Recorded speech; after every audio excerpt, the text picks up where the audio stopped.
Elaboration and condensation for short and higher students. The dictation will start in 5 seconds. Start. Karimnagar district faces adverse seasonal conditions due to failure of rains. Already it is a known fact that it is a very backward district. Due to drought, agricultural operations are not possible. All the wells in the district have gone dry. Even drinking water is not available.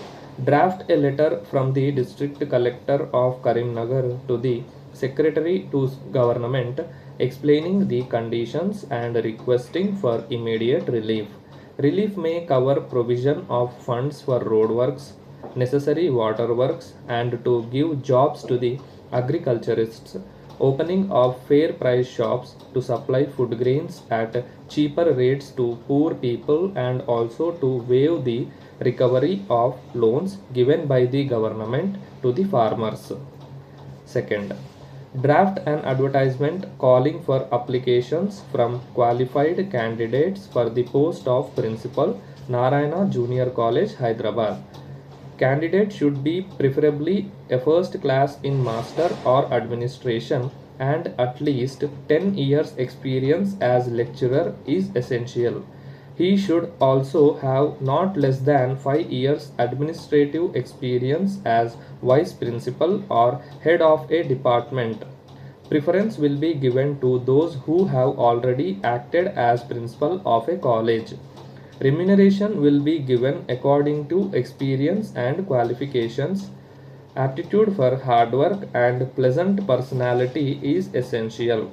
Age should not be above 50 years. Applications furnishing particulars of age, qualifications, and experience shall reach the Director, Narayana Group of Institutions, Personnel Department before 10th August. Third, write a letter to editor of a daily welcoming the staggering office hours in all polytechnic colleges in the newly formed state of Telangana. Suggest a slight modification in the college hours with regard to the colleges situated in the outskirts of the Hyderabad city, as during the ordered times bus facilities or any other transport facilities are not available. Mention that it is not convenient for both the students and the staff to attend college in times specified in the order. Due to this situation, the Director of Technical Education may be requested to consider the change in office hours from 10 am to 5 pm and enable them to attend their jobs without any delay and negligence. Fourth, sealed tenders are invited from the Principal, Government Polytechnic, Suryapet, for the supply of electronic measuring instruments and some specified electrical equipment. Last date for receipt of tenders is 10th May. Tenders received after the last date will not be considered. Tenders will be opened on the above date at 5 pm in the presence of tenderers or their representatives. Tenders in the prescribed format are available from the undersigned on payment of rupees 500. Price of tender documents are not refundable. Crossed check for rupees 1000 being the earnest money deposit should accompany the tender application. Right to accept or reject the tenders is reserved with the principal without assigning any reason thereof. Draft tender notice.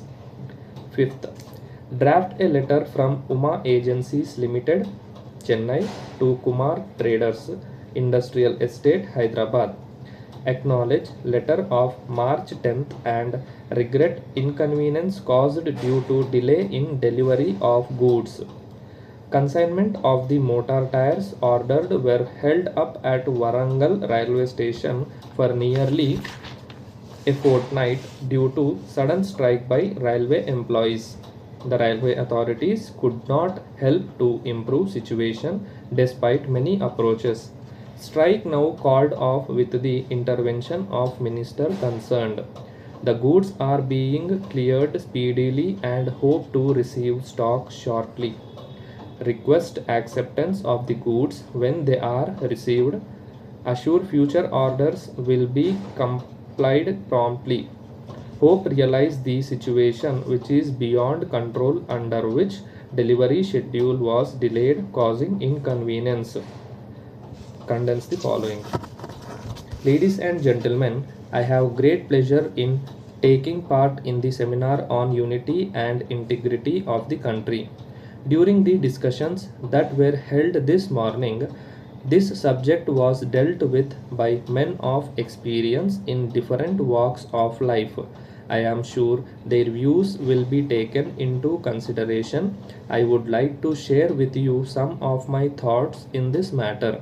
In the first place, when we talk of unity, some may wonder why this is talked about over and again at a time when we are already united. But as one who is interested in the unity and progress of this country, I request them to look at this matter from a long range point of view because I have a feeling that there are some sections of the society here and there which are trying to disrupt the unity of the country.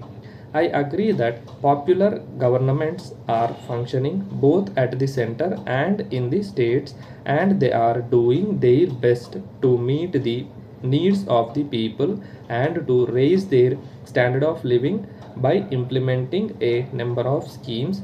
In spite of this, due to the growing needs of the people, they expect more and more from the government.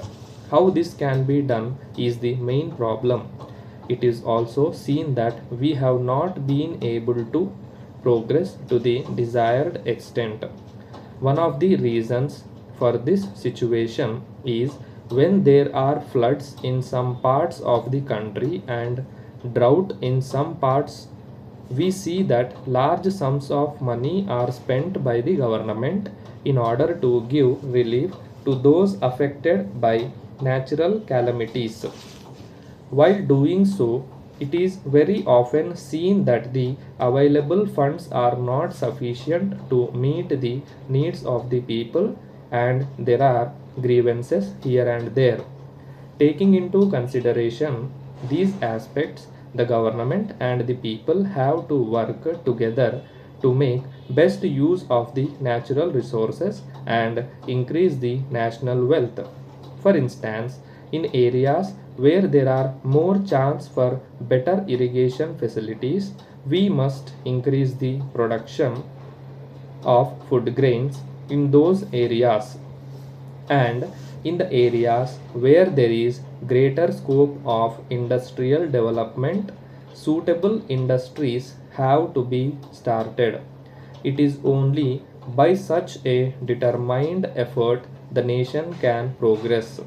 Another matter is that while we have to take advantage of the latest developments taking place in the advanced countries and adopt them, we have to see that in our country, where there is plenty of manpower and vast areas of land is available for exploration, we have to plan in such a manner as to provide work for all our citizens. My view is that in developing country like ours, we cannot allow anyone to remain idle because only a nation which is active can progress. Stop.